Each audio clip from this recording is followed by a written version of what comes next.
cables to land where they would be most efficiently landed. There's obviously the Department of Defense use. Here we are back again. We do have Jason from the Middlebury Institute, I noticed, is on the call too. I got to go down and visit with him a little bit last week. They've been driving this conversation at the national level and obviously have been making a lot of progress. At the front of our mind right now in terms of the federal policy advocacy is their Ocean-Based Climate Solutions Act. It hits pretty much checks all of the boxes for what we're looking for, particularly in terms of a balanced approach to offshore wind energy with ecosystem protections, resilience. It's really lovely, comprehensive legislation that provides for this balance of societal values, climate change as quickly, response to climate change as quickly as we can, not just through the energy sector, but also equally with protection of our ecological resources.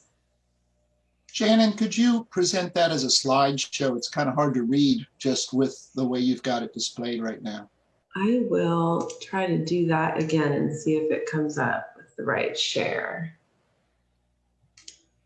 Thank you, that's better. Is that better? Okay. Now if I can get that out of the way. So looking at the Pacific Northwest, really those are our priorities when we're engaging with our federal legislators. That Ocean-Based Climate Solutions Act, also a lot of interest in Western grid modeling and transmission planning through our national labs. BOEM has been funding some amazing work that the labs have been doing on the West Coast, specifically around offshore wind, and we'd like to see that applied to all elements of our Western grid planning.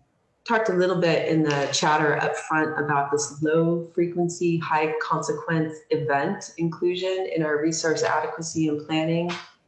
There's a focus from the US Department of Energy that was driven by the Biden administration for fence line community engagement.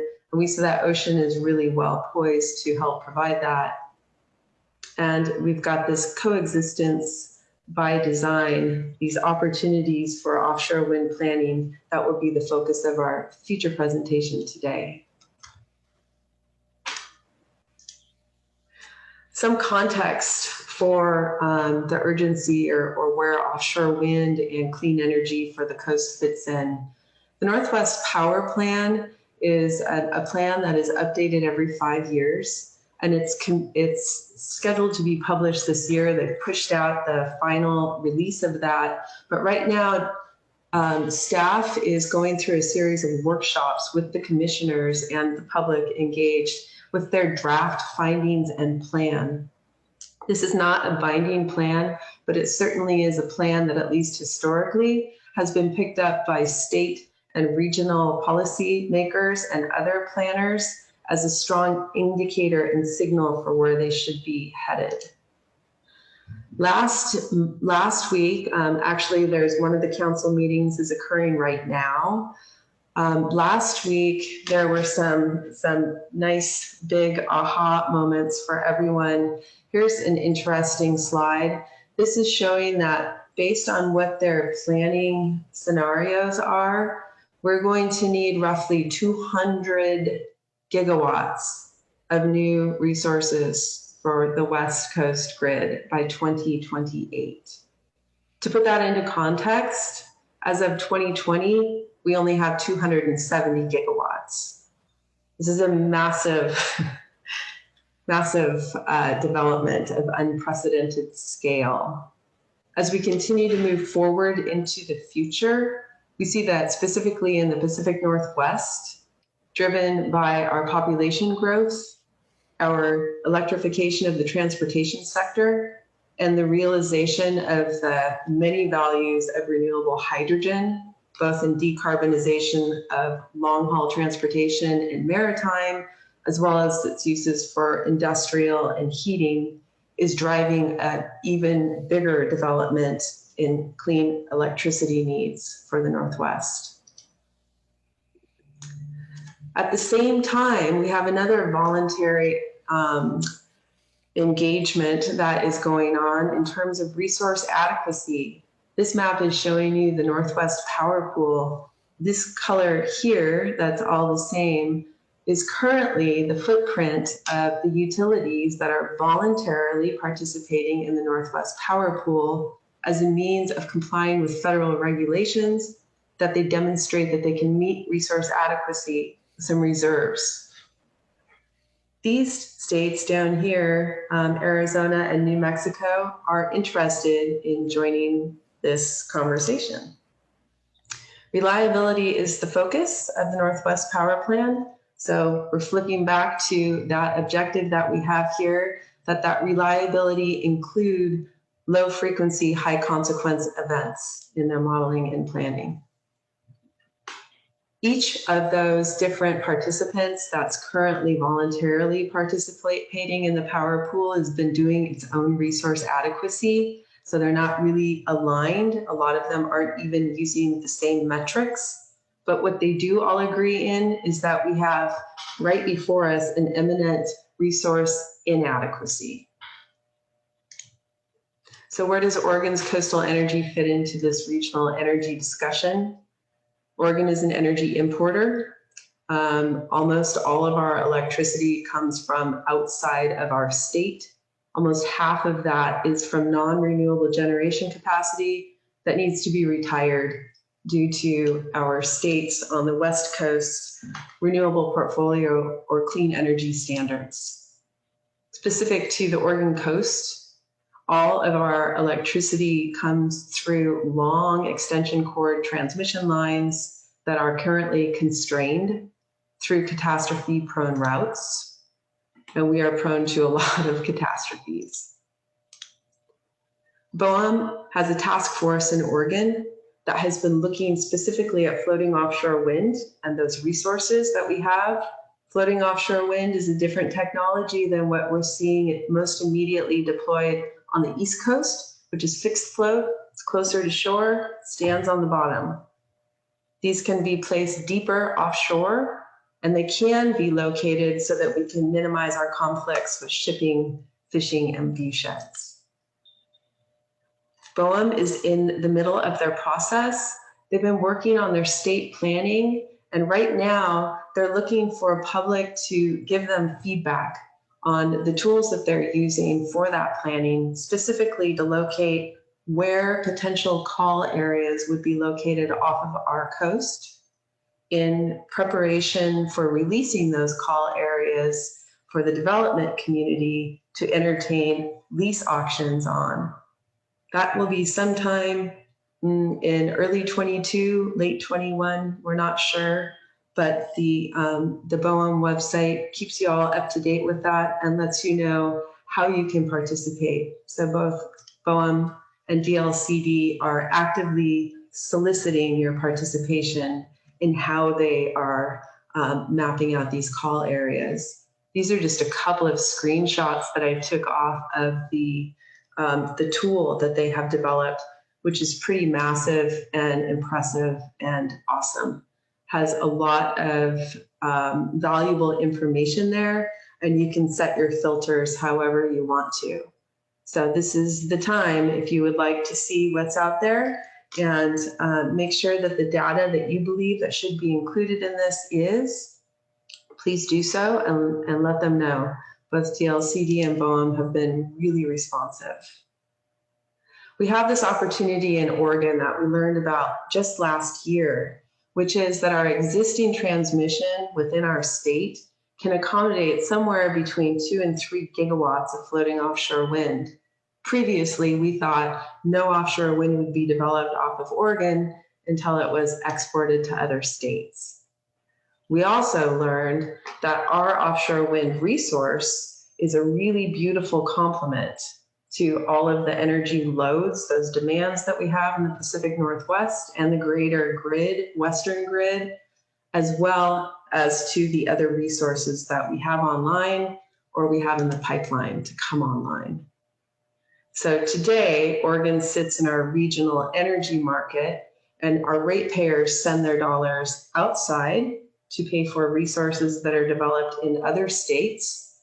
And those electrons are imported through our transmission system that's very clogged to meet our needs. Oregon's offshore wind opportunity is tremendous when we look at it in this context, because it allows us to produce energy off of our own coastline that our ratepayers can invest in. It also, as we import that energy backwards from the west across those transmission lines, it frees up an equivalent amount of transmission for more renewables like solar to be built in Oregon.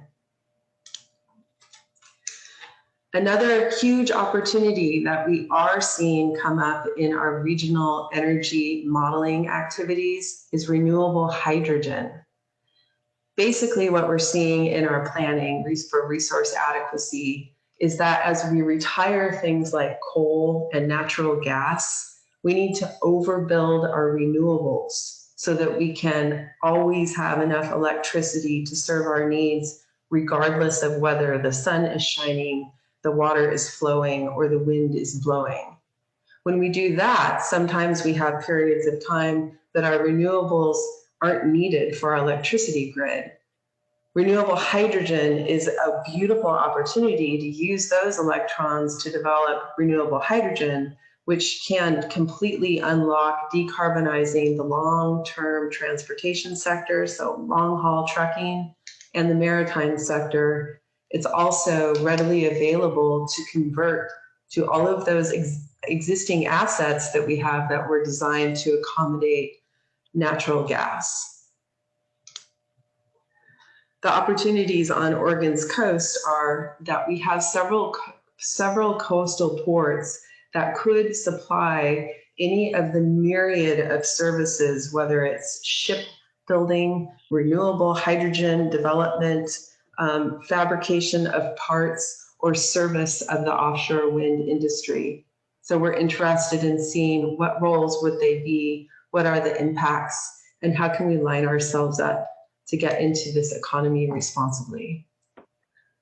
Naturally, there are potential barriers to offshore wind development. This is huge, huge, huge scale.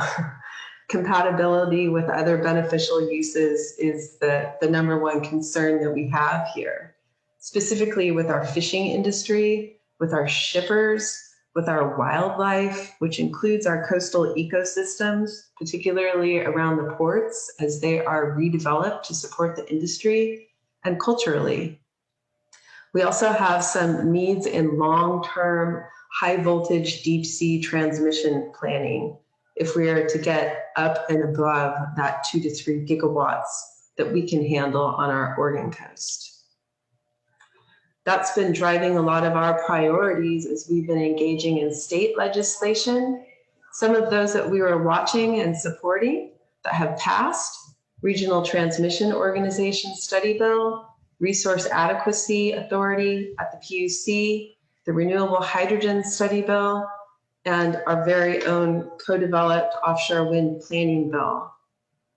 In Ways and Means, we also have the 100% clean energy bill that we were talking a little bit about. A particular interest to ocean and our mission is a $50 million community-based renewable energy fund that's included in there. This is really designed for solar plus storage microgrids. There's a requirement for a public or federally recognized tribe. There's a planning grant that can take up to 100% of the planning, up to $100,000. The construction grant, though, is up to 20 megawatts. That's a lot of power. And it can be up to 75% of the project cost. So this is very interesting. And as you might have heard in the chatter up front, as this bill still sits in Ways and Means, we are definitely supporting any moves in this bill to advocate for building in-state requirements. With respect to House Bill 3375, we did pass off of both the House and the Senate. So we now have established a goal of the state to plan for the development of up to 3 gigawatts of floating offshore wind in the federal waters. It also calls out the opportunity for 500 megawatts of renewable hydrogen, and specifically is looking for this maximizing of the benefits to the state while minimizing the conflicts between the wind, the energy, ocean ecosystems, and our ocean users. We had unanimous support off of the House floor, which is noteworthy because we have all of the coastal representatives supported this early planning. On the Senate just last week, we passed 22-8, and we were able to secure a really broad and very unique group of stakeholders, some previously unusual bedfellows, and wanted to thank those organizations for their support. So now we are really getting to the meat of today's discussion, which is in pursuing Ocean's vision of coexistence by design. How do we approach this development? And specifically today, we're talking about offshore wind through early stakeholder project design integration. In some of my conversations with members of industry, we were directed to the Xodus group as we're scratching our heads. How do we accomplish this? Who seems to be doing some wonderful work in other parts of the globe that we wanted to make sure those in this ocean group and out here in Oregon were aware of as a tool. So we invited them to present today, and I am going to turn it over to Jamie for that presentation. Thank you very much, Shannon. Just confirming you can hear me okay? Yes.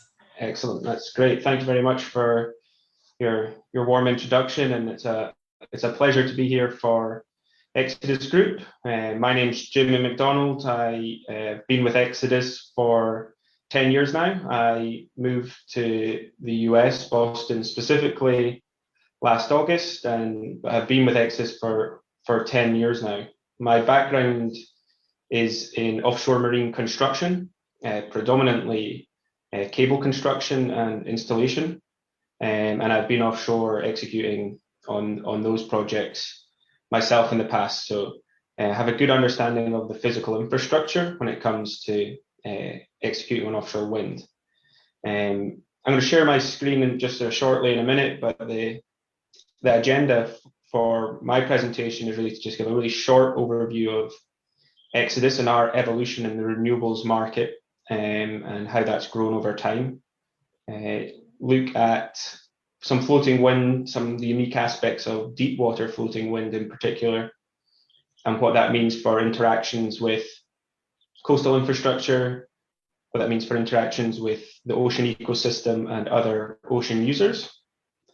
A bit of some case studies that kind of demonstrate where it's been done, or how we're doing it, how it's been done historically, or how we're managing that collaboration of multiple interested parties of the ocean, and some examples of how we see where Oregon could take this in their next steps, and how we think an idea for progressing this early engagement in good faith with multiple stakeholders should be. Now, you might hear that I am not American. I am from Scotland. I can sometimes speak too quickly, so please, jump in at any time, ask me to repeat something. No, we need to wait to then, just jump in at any time. Let's share my screen. While Jamie is sharing his screen, I apologize. I meant to do this at the beginning, and thanks, Chaz, for your example there in the chat. If you wouldn't mind introducing yourself in the chat, if you're on this call, just let us know your name and the organization you're representing. That might help us to facilitate the discussion as Jamie moves forward. Thank you very much. Let's see if I can share this now.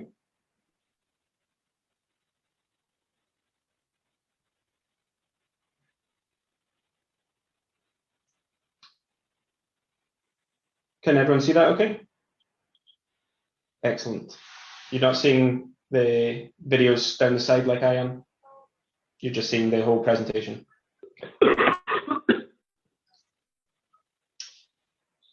So Xodus Group was founded in 2005 out of the oil and gas industry. We're a true global energy consultancy. We have offices around the world, headquartered out of Aberdeen, UK, but offices in Glasgow and Edinburgh, London, Perth in Australia, Tokyo in Japan, Boston, and now Houston, and hopefully towards the end of 21, the west coast of the US. We really started in the Pentland Firth leasing round in 2008, where we were focused on tidal energy, and we were the company that executed on the environmental permitting of the world's largest tidal array project at the time. And that led us to 2014 to supporting the world's first marine energy to hydrogen project, which was done by EMEC, so the European Marine Energy Centre in Orkney, an island to the north of Scotland.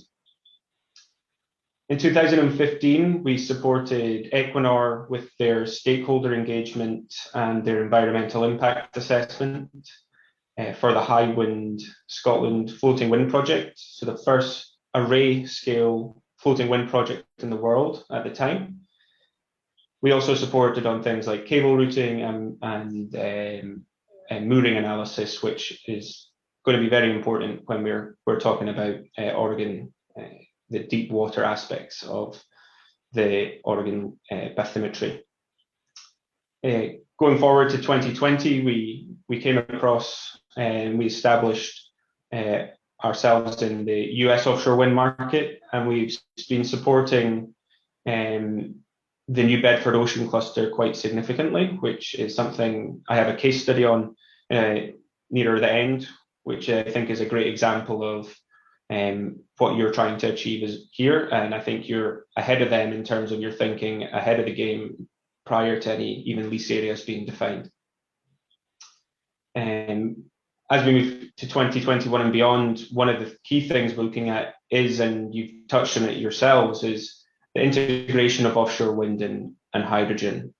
So we've just recently developed the policy for the Scottish government looking at offshore wind to green hydrogen, looking at the development scenarios of where that hydrogen is generated, how it's produced, and what the cost of that hydrogen is comparatively to traditional thermal generation, but also other battery storage and energy storage methods. So we're 350 people worldwide, and we kind of go by the three values. So we like to be involved in inspiring projects and inspiring groups, and feel like this project is certainly one of them.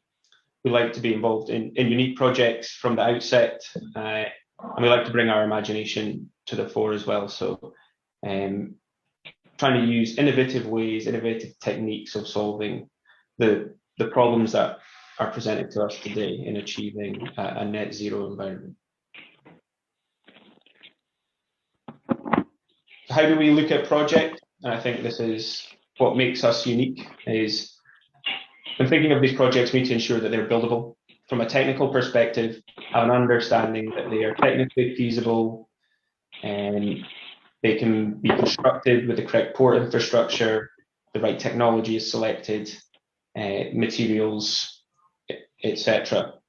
Also needs to be commercially viable. So the levelized cost of energy modeling, for example, modeling investment tax credits, we've recently done for the Offshore Wind California Group, looking at if offshore wind development can achieve in California 3 gigawatts by 2025, or the planning of it, and the developers can meet their safe harbor requirements, the saving to the ratepayers could be anywhere between $5 and $8 billion. So I think that's something that also applies to Oregon. If you can do your 3 gigawatts by 2030, if you can get that progress sufficiently over the coming year to a point where developers are willing to commit some capital expenditure to meet the investment tax credit requirement, you could save the ratepayers anywhere in the region of 5 to 8 billion, depending on certain scenarios. So I think that's particularly important and useful context for driving forward policy in the state. And then finally, it has to be permittable. So from an environmental perspective, and this is more of what we're talking about today, is looking at the planning strategy, looking at making sure we're doing good stakeholder engagement in good faith early on and hearing concerns and making sure that those concerns are incorporated into design and are mitigated appropriately.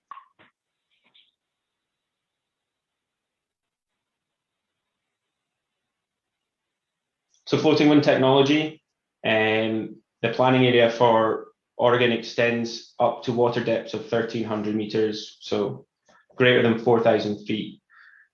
Nowhere in the world has deployed floating wind in water depths of that magnitude to date. So the US West Coast is going to be a hotbed for the testing and the deployment of technologies in that depth. So, it really brings a certain different dimension when considering how to permit these projects, the technological design of the moorings and the cables in a way that can be done so that it coexists with other sea users, in particular commercial fishing. The advantages of floating wind is that you can access that ultra deep water. So you can put these turbines further offshore and in a way mitigating some of the seascape, the landscape visual aspects of offshore wind, which some people aren't particular proponents of. Further offshore, often the better wind resource you get.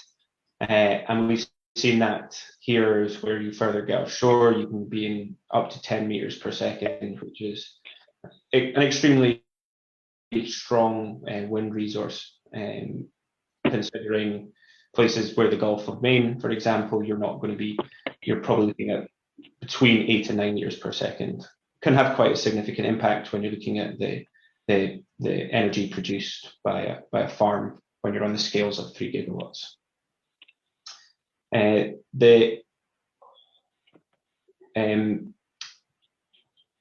The construction method for these is very different as well. There's no need for expensive jackup vessels, and these are constructed and built at port and towed to site. So that in return also offers easier maintenance. You can tow these to port for major repairs rather than hiring expensive vessels. And the final point there, and perhaps not so much applicable to the West Coast, but maybe more for the Gulf of Mexico deep water, is that this allows for synergies with other industries, such as powering oil and gas assets. While not a key part of our energy future, so we can allow them to be more energy efficient and decarbonize assets, then that's something that should be looked at. Some of the 3 technologies that have been deployed to date are detailed along the bottom here. You have the high wind spar, is the one developed off of Scotland. You have the semi-submersible PPI in the middle. And then on the left there, you have the ideal concrete barge style platform.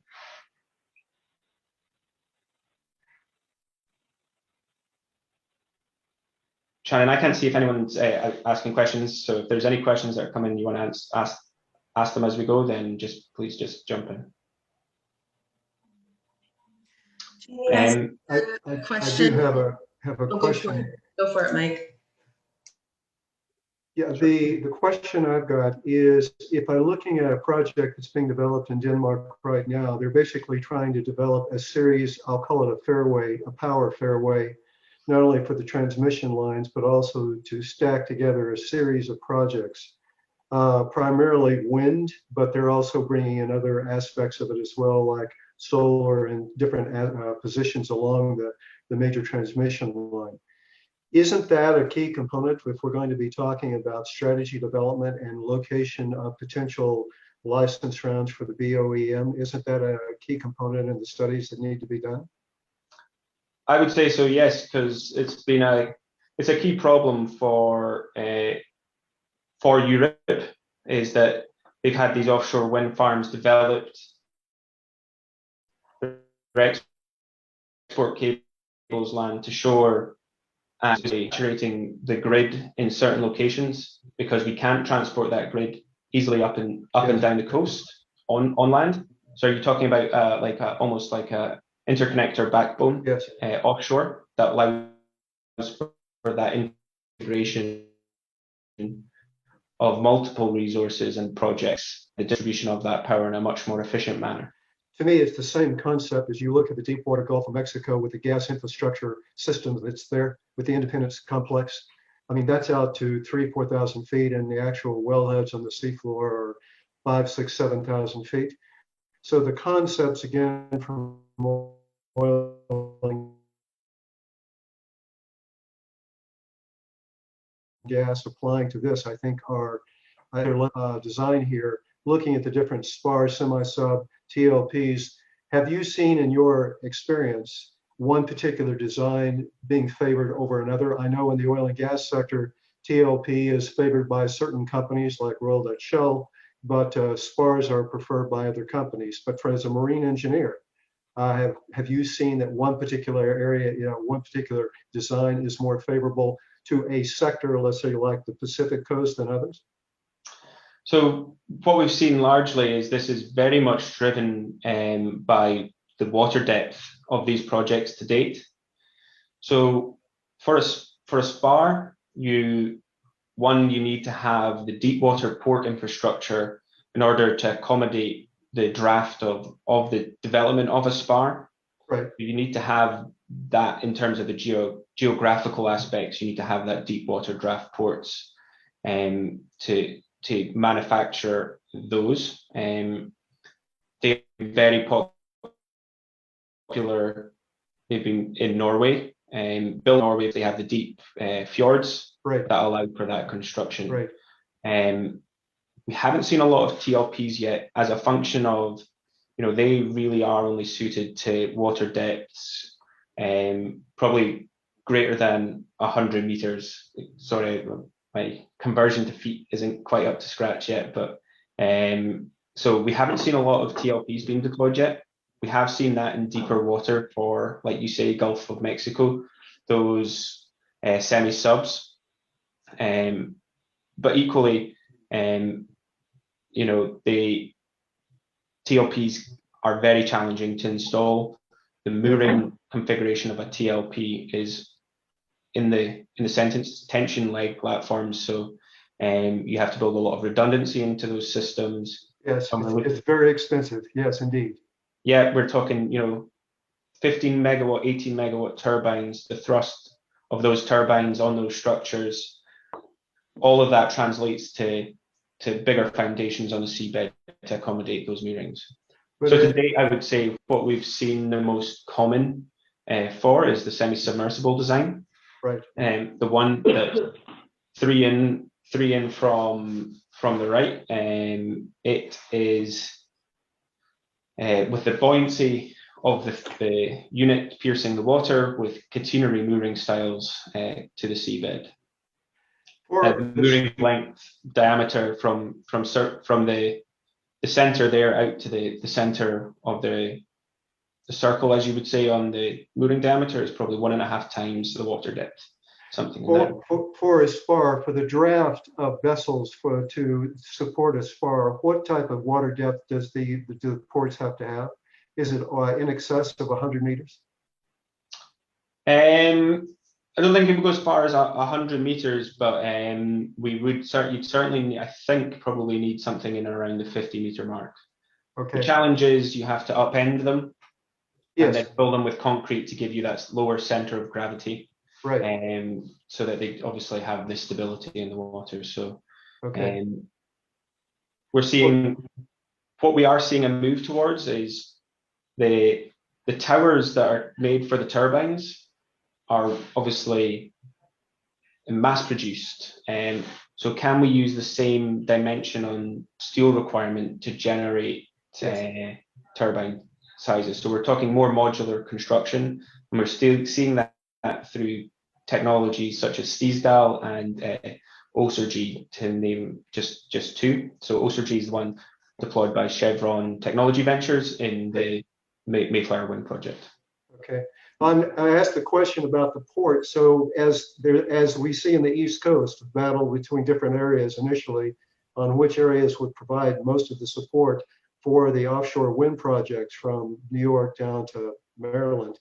And again, I'm asking the question really, how does the port facilities in Oregon compare to Northern California? And do we have an advantage that we need to continue to emphasize? Yeah, I've got some good information on that, and I'll touch on that in a couple of slides' time. But it's a good point, and I'll hopefully be able to explain your point there, and we can go through that then. Jamie, there was a question also if you know anything about the resilience capacity, particular seismic resilience of those designs. Seismic resilience will really come down to the type of foundation that you put in for the moorings. So it's going to come down to one of the three technologies. It's going to be either a drag anchor solution, which is as you would maybe perhaps see on a vessel anchor, but obviously at a different scale.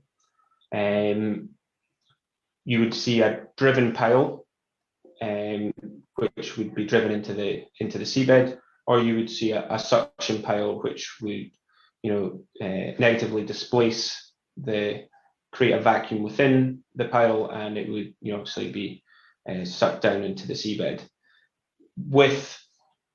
And geotechnical and geophysical is not my area of expertise, but I imagine between those three, some would have different merits on being more suitable for seismic interaction, and a result of that would be liquefaction of the soil. So I imagine there will be a preference to which one is chosen.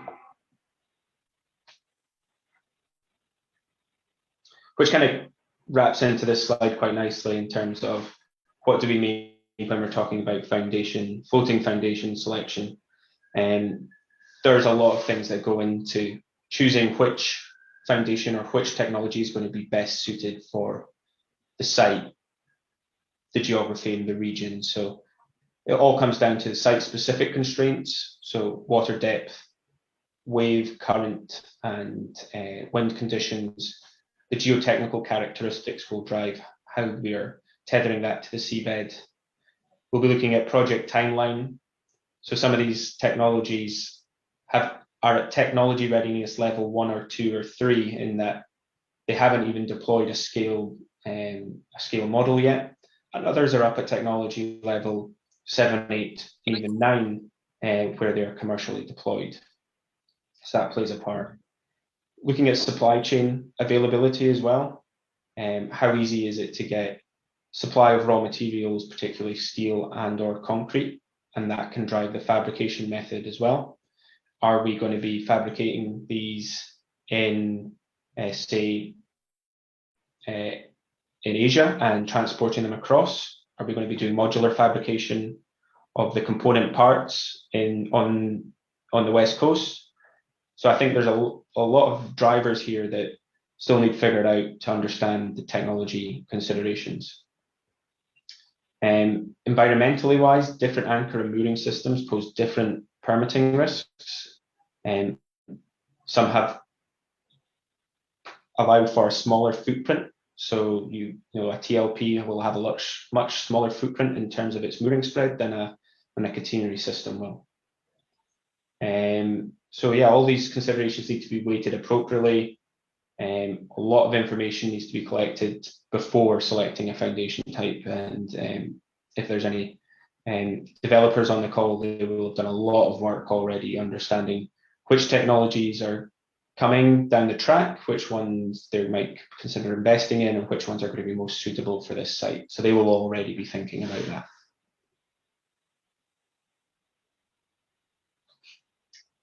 Now, Shannon, you've put me to shame because I found some maps, but there is clearly a great resource out there that BOEM have set up in terms of developing other maps. So excuse these less professional ones than you showed up, but there's lots of interactions that need to be considered when developing the project, and just even considering which sites should go up for as potential leasing areas. And this is something we did for Crime Estate Scotland, and when they are going through their Scotland process just now, we helped define 16 sites that were taken forward that the developers are bidding on, preparing bids for as we speak. So looking at all the different receptors at play. So first of all, like key interactions with other users of the sea, predominantly commercial fisheries, or recreational charter fisheries as well. Navigation restrictions on marine transportation, particularly important for floating wind due to the nature of needing to float these out to site, but also the wet storage aspect of they are going to be waiting to be either get their turbine integrated or waiting to be towed to site. So how does that interact with marine navigations? I think there's some positive aspects as well that where marine navigation can be take advantage of, perhaps port upgrades, etc. as a result of this. Existing cables, we have a lot of cables on the seabed. How does that relate to where the capacity is and on the grid, and what does that mean for large export cables coming in and joining the grid? Can be quite a congested area. There may not be the available landfall due to environmentally protected areas of natural beauty, for example, that may not lend itself to allowing cables to land where they would be most efficiently landed.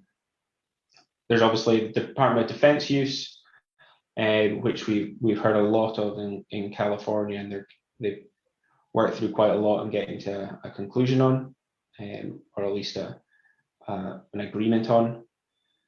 Cultural and historic uses and resources, traditional cultural properties, both onshore and offshore, including shipwrecks, ensuring that environmental justice communities are also considered. And we've seen that now a big part of the East Coast power purchase agreements, long-term contracts that have been coming out is in Massachusetts, just this most recent one, it's no longer solely determined on who has the lowest price of energy.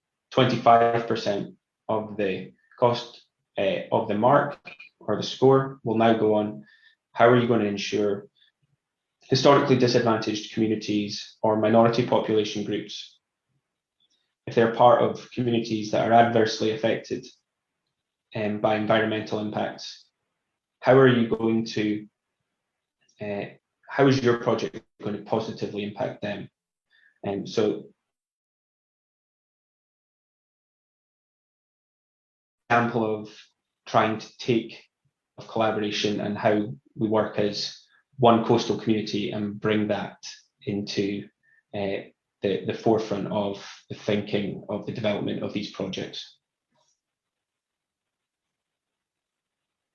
And this is, the first kind of, when I was talking about the port infrastructure here. So I guess the inset map there shows the marine traffic up and down on the west coast, and that little red box you see in the center is the enlarged picture you see there of the Port of Coos Bay.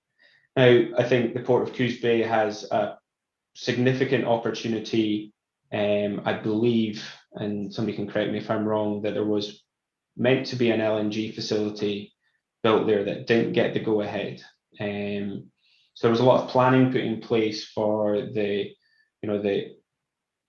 reinforcement or the redevelopment of land there was a lot of thought had gone into the development of suitable wharfs and quaysides that could accommodate large vessels. So there's been a good bit of work done there that could be taken forward and used for floating offshore wind.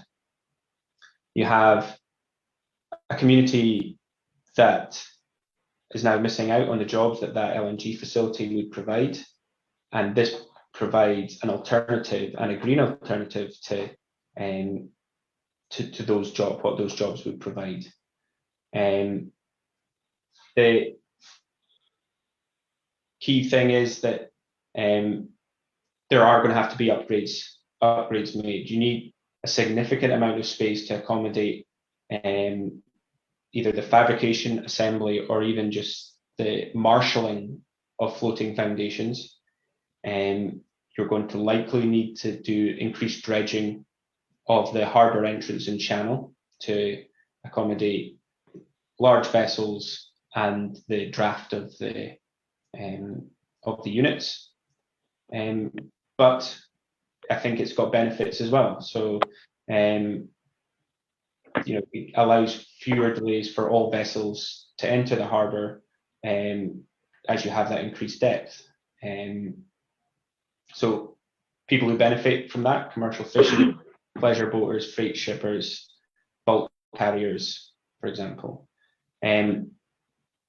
This new industry and the vessels coming in to support offshore wind increase vessel maintenance and repair facilities. Again, all your vessel holders in that port will benefit from that increased facilities.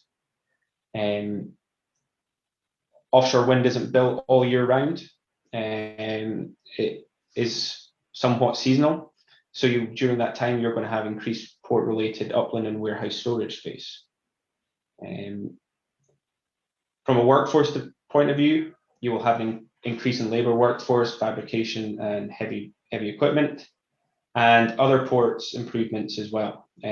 So all your transportation infrastructure supporting the port, rail or road, will all be improved as a result of that.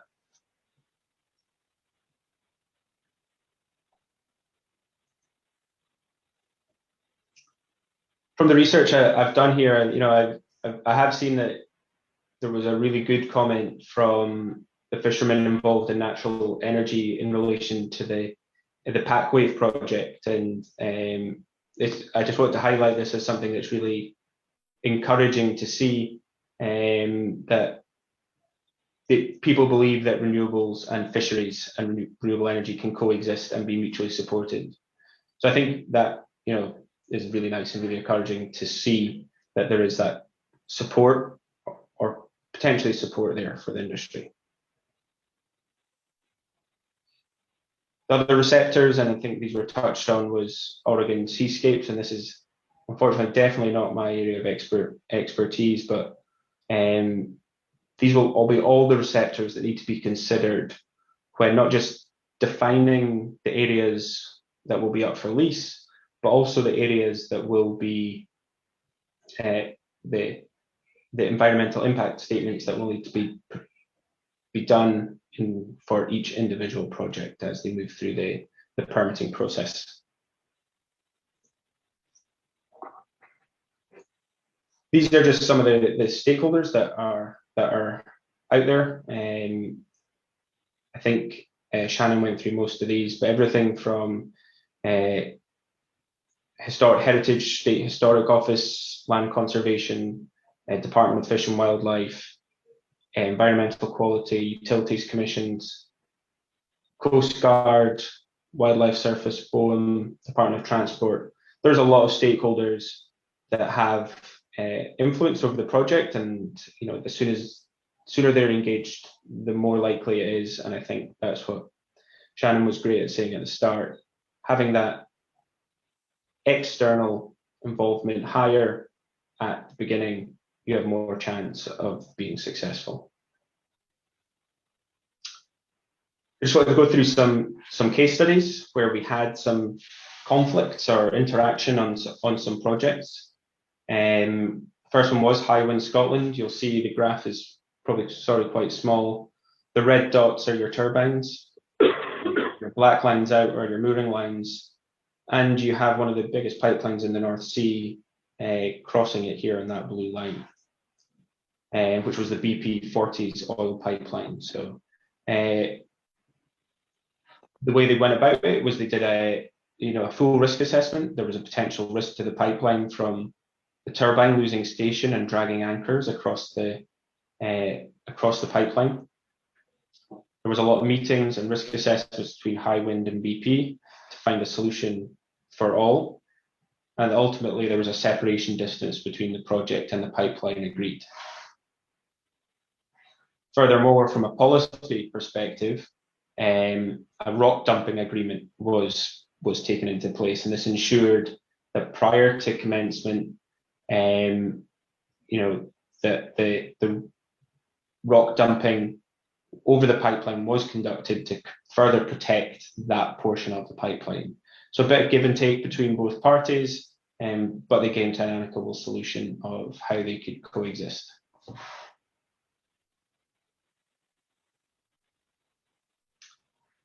Current study that we're currently working on is for the European Subsea Cables Association. So drafting guidance for the proximity of offshore renewable installations to submarine cable infrastructures. So setting the standard for stakeholder consultation, guidelines for indicative separation distances, how to draft proximity agreements, and what is a process for a dispute resolution. So if they still can't get to it, what's the process that is commonly used by all to go through the problems. So successful collaborative exercise that we've gone through to develop this best practice approach and to minimize the project of future disputes, while being able to also maximize seabed development in a manner that is both safe and sustainable, which I think is really what we're trying to achieve early on as part of this working group, and is getting that early open collaboration and engagement in good faith. So the guidance took in the consideration of all stakeholders. So, everybody that would have a use of that seabed area, and making sure that what the solution was considered all stakeholders, not just the wind farm owners and the pipeline or the cable owners. So making sure that what the proposed solution is, or the proposed guideline is suitable for marine traffic, it's suitable for commercial fisheries and other users of the sea.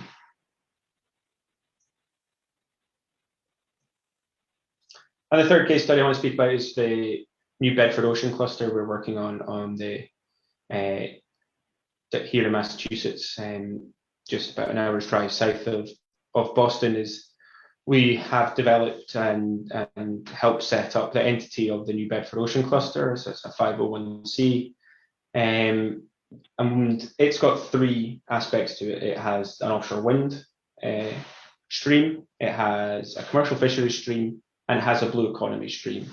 And the purpose of it is to really foster collaboration and open and honest conversation between those three stakeholders, and ensure that at a regional, state, local, and individual level, we are pooling the strengths of each of those industries to the fore. We're making sure everybody gets the opportunities that are afforded to them, enabling skill sets and workforces in a new industry, and really trying to bring the community together around the development of offshore wind.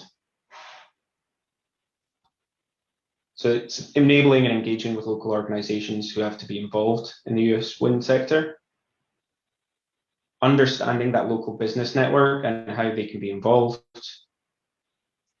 understanding where the gaps are, and understanding what is required by the offshore wind industry and how we can bridge those gaps. And then see it serving as a clearinghouse for those businesses and organizations to interact.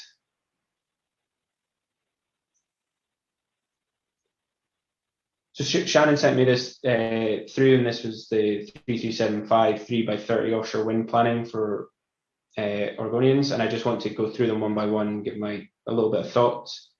This is a significant challenge, integrating 3 gigawatts worth of offshore wind into an electric grid by 2030.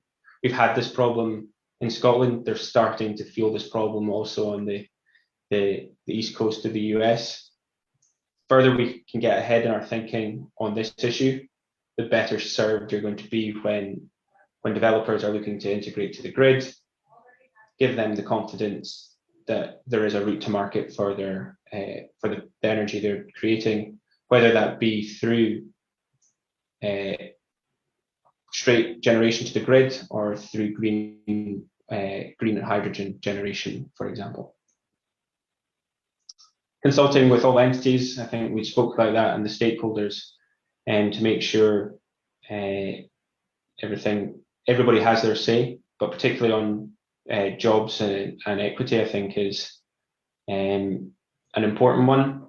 This isn't additional energy we are creating for the state. This will be displacing some thermal generation that is being phased out over time, whether that's coal or gas, or perhaps even decommission nuclear. I'm not sure if that's in the state or not, but making sure that people who are adversely affected by the energy transition, it's done in a just way, that the jobs that are available to them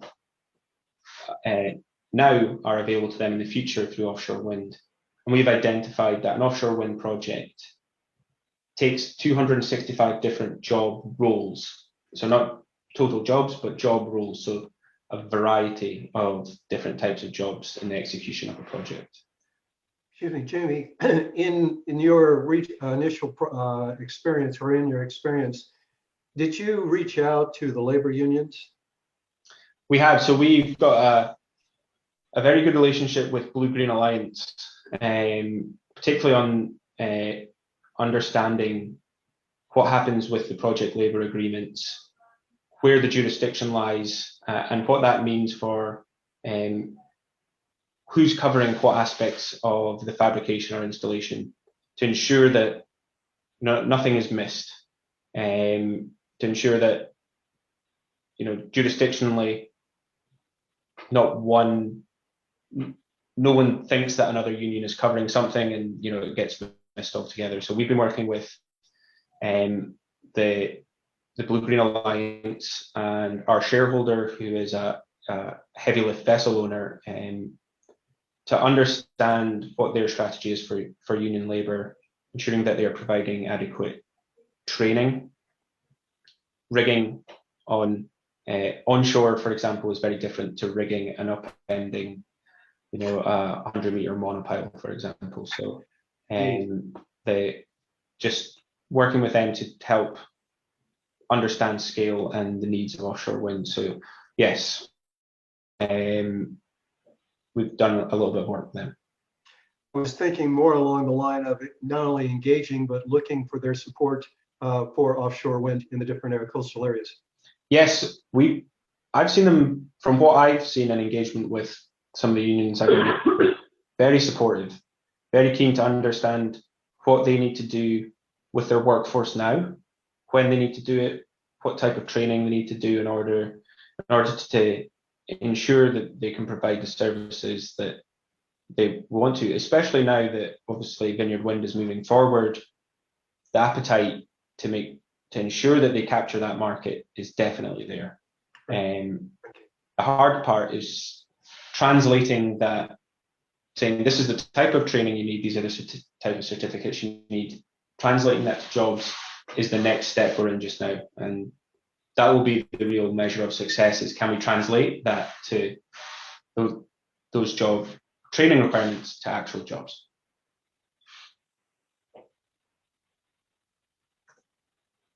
So what's our approach? And this is really what I'm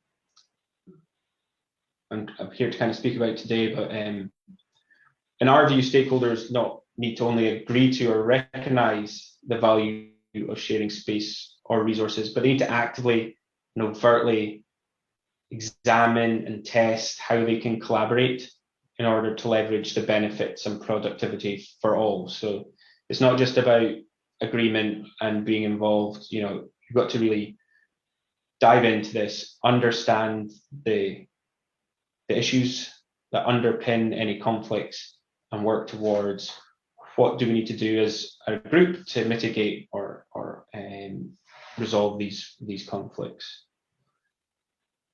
So establish a list of industries which need to coexist and the key stakeholders for each of the industries. So is a working group required? Is this the type of group that brings this all together? Baseline the conflicts with offshore wind, the ocean ecosystem, and ocean users. And then establish a governance framework that identifies those impacts, enables commitment and capability from all those stakeholders to come together and ensure that how we progress through resolving or understanding how we can coexist is done in a managed way. And at the end of it, develop a shared vision and goals that serve to drive the sustainable engagement of a diverse set of stakeholders through the development of a project wind farm. So to ensure a shared understanding of priorities and issues, we would also identify, assess, and prioritize technologies, but also policies that can be used to respond to priority issues, and then communicate all that findings with all the parties. So it's a phased approach, understand and baseline the conflicts, get everyone to the table and ensure we have develop a shared vision of where we want to and how we want to implement co-design for coexistence, assess all the technologies and policies, identify new technologies that maybe need to be developed or policies that need to be developed, and then communicate this to the wider stakeholders.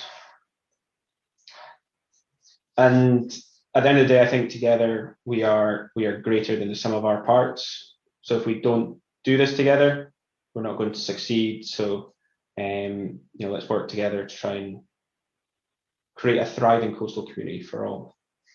So that's my presentation. I hope it gave you something to think about, and happy to take any questions.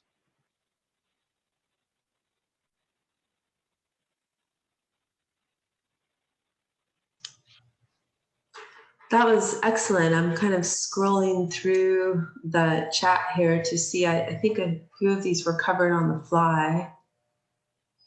With respect to the comment about Blue Green Alliance and labor, we'll let you know that we have reached out to Blue Green Alliance as well as our Oregon-based labor, and they will be presenting at one of our upcoming webinars on specifically project labor agreements. What are they? How are they developed? How are they used?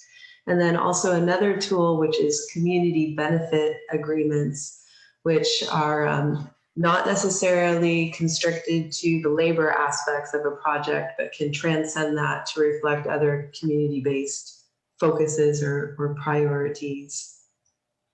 Yeah. Let's see here. Mike Graybill or Jamie Faraday, I know you had questions and raised hands earlier. Is there anything that you don't feel was addressed that you'd like to ask? Sure. Hi, Jamie.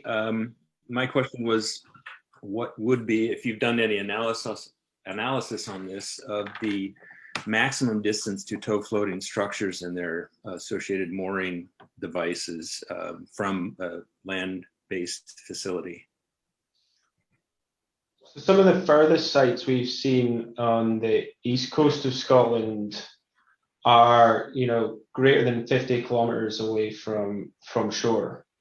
And that's the cable route itself. These steel structures are often towed 200, 250 kilometers on top of that.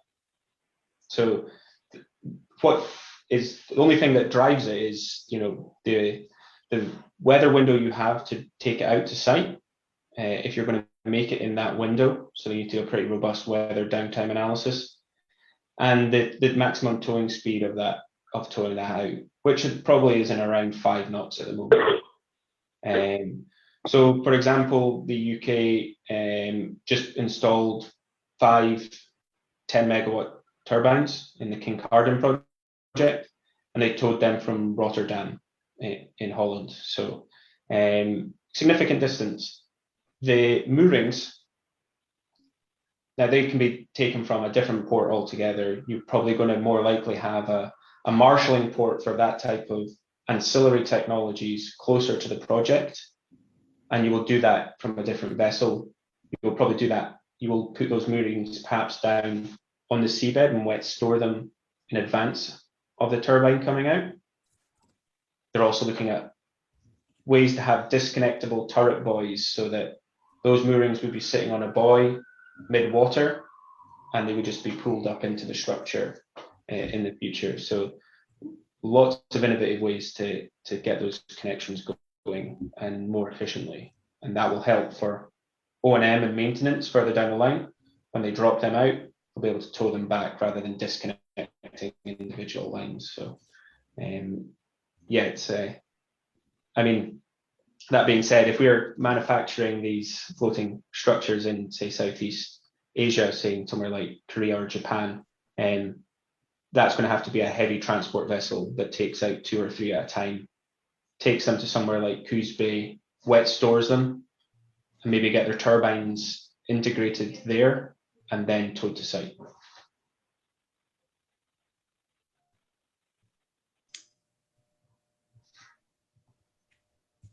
I see Business Network for Offshore Wind is on the line too, and we've been talking to them about the potential advantages of looking at the entire West Coast in terms of supply chain development and port infrastructure. Have you seen any integrated models like that, either in Europe or Asia or on the East Coast? On the East Coast, we're certainly starting to see some clustering type effects. Certainly around the Port of New Bedford, Port of New London, Port of Providence, we're seeing a clustering of port capabilities there. Down in the called the Mid-Atlantic, New York, New Jersey, we're certainly seeing some Windport, New Jersey, South Brooklyn Marine Terminal. Some of these key ports are coming to the fore with the understanding that they're not going to be able to capture the whole of the market. So it needs collaboration. And once we start seeing that development, that's when we're starting to see the tier ones. We're like, okay, so your GEs, your Siemens, your foundation built providers say, okay, we need to kind of coalesce around some of these clustered ports. And that's when your supply chain, your tier 2s, tier 3s really start building out from them. Until we have somewhere for them to kind of organically grow around. It was perhaps a bit disparate in the past few years. No one was really wanting to plant their flag, but now I think we're seeing people do a bit of flag planting up and down the East Coast, and I think we'll see quite a lot of that in the next few months. And then down in Virginia is probably the next cluster, Hampton Roads area.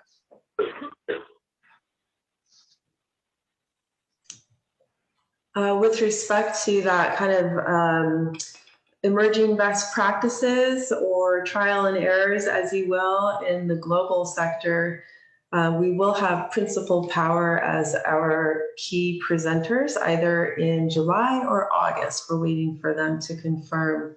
And the title will be Lessons from Across the Pond. Basically, looking at how the technology and development community has been taking some of the outcomes of these collaborations with stakeholders to look for opportunities to maximize and multiply those benefits. I see that Whitney and Sarah from BOEM are both on the line. Did you have any updates or invitations for the group with respect to Oregon's planning process?